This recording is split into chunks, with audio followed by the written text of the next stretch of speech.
Hi hello friends, అందరికీ నమస్కారం అండి.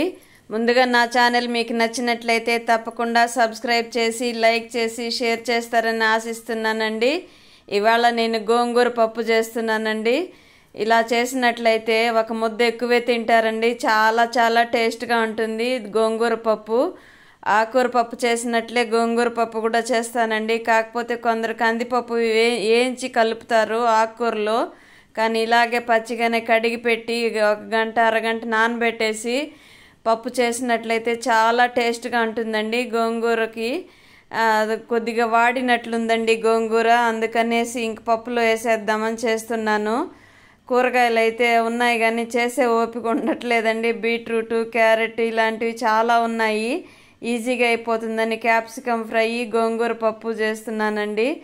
ఆకుకూర పప్పు ఉంది అంటే ఫ్రైలు తప్పకుండా ఉండాల్సిందేనండి. మా ఇంట్లో ఏదైనా సరే ఫ్రై తప్పనిసరి.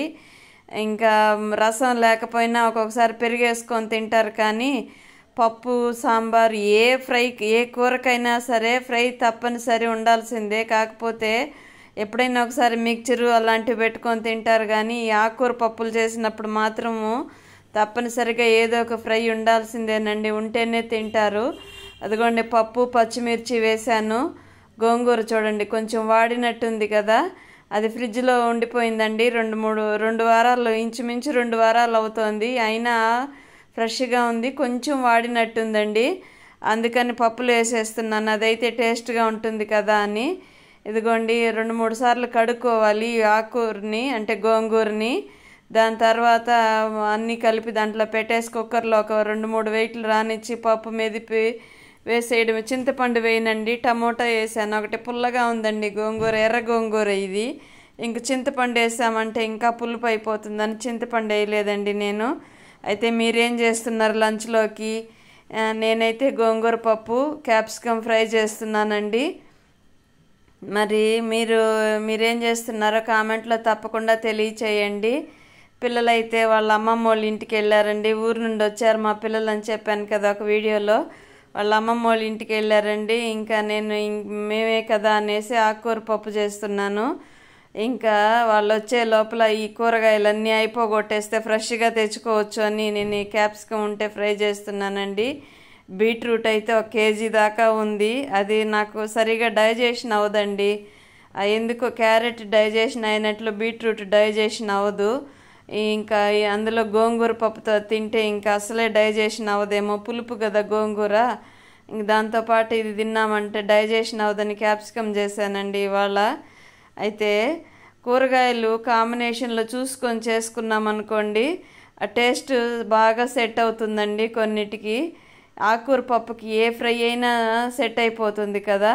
బెండకాయ ఫ్రై కానీ, దొండకాయ ఫ్రై కానీ, అరటికాయ ఫ్రై కానీ, ఏ కూరగాయలైనా ఆకుకూరతో సెట్ అయిపోతుందండి.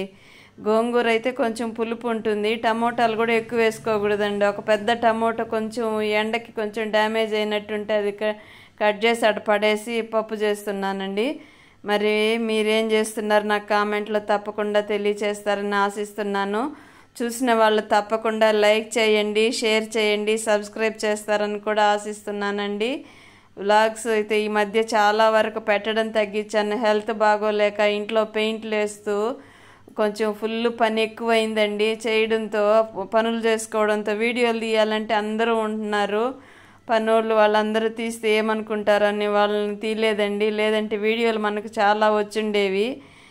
వీడియో పెట్టి తీసుంటే వాళ్ళైతే కొందరు నవ్వుతున్నారు, కొందరు వద్దమ్మా అంటున్నారు. అందుకని నేను తీయలేదండి. వాళ్ళకెందుకు ఇబ్బంది కలిగించడం అని వాళ్ళతో పాటు పనులు చేసుకోవడమే సరిపోయింది. ఇంకా ప్రతిరోజు ఇప్పటికి ఈ రోజుకి, అంటే ఈరోజు మంగళవారం కదండి, ఈ రోజుకి 95% అయిపోయిందండి. ఇంక 5% ఉంది. ఇంక అదైనా చేపిస్తారా పెండింగ్ పెట్టేస్తారో తెలియదు. ఇంట్లో అయితే మనం ఉన్న ఇంట్లో పెయింటింగ్ సున్నం మాత్రం కొట్టించారు. డోర్లకి వాటికి పెయింటింగ్ ఆపేసామండి. నెలలు అయిపోతుంది. ఇంకా అసలు ఓపిక ఉండట్లేదు మా వారికి. ఇంకా చాలులే, ఇంకొకసారి చూద్దాం, ఎండలు తగ్గిన తర్వాత పెయింట్లు వేపిద్దాము డోర్లకి వాటికి అంటున్నారు. ఇంక అందుకని ఆపేసామండి. ఇదిగోండి ఇది క్యాప్సికమ్ ఫ్రై అండి. పచ్చిశనగపప్పు, కొంచెం జీలకర్ర, కొద్దిగా ఆవాలు అవన్నీ వేసి పోపు పెట్టి ఇది వేసానండి. త్వరగా ఉడికిపోతుందండి క్యాప్సికమ్ అయితే. అంతే కదా, ఊరికే సెగకే ఉడికిపోతుంది. ఇంకా అందుకని త్వరగా అయిపోతుంది వంట అనేసి ఇది చేస్తున్నానండి. అలాగే ఇక్కడ పప్పుకి పోపు పెడుతున్నాను.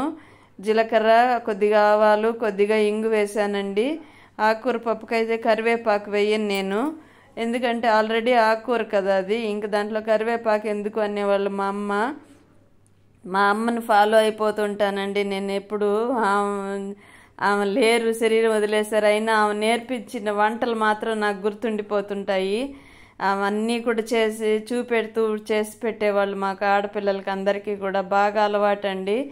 ఇంగు కొంచెం ఎక్కువ వేసామనుకోండి గోంగూర పప్పుకి కమ్మగా ఉంటుందండి. ఎక్కువ అంటే మరీ ఎక్కువ కాదు, మితంగా వేసుకున్నాం అనుకోండి మంచి కమ్మటి ఫ్లేవర్ వస్తూ బాగుంటుందండి. ఇదిగోండి ఫ్రై కూడా అయిపోయిందండి. నచ్చినట్లయితే మీకు ఈ వ్లాగ్ తప్పకుండా లైక్ చేసి షేర్ చేస్తారని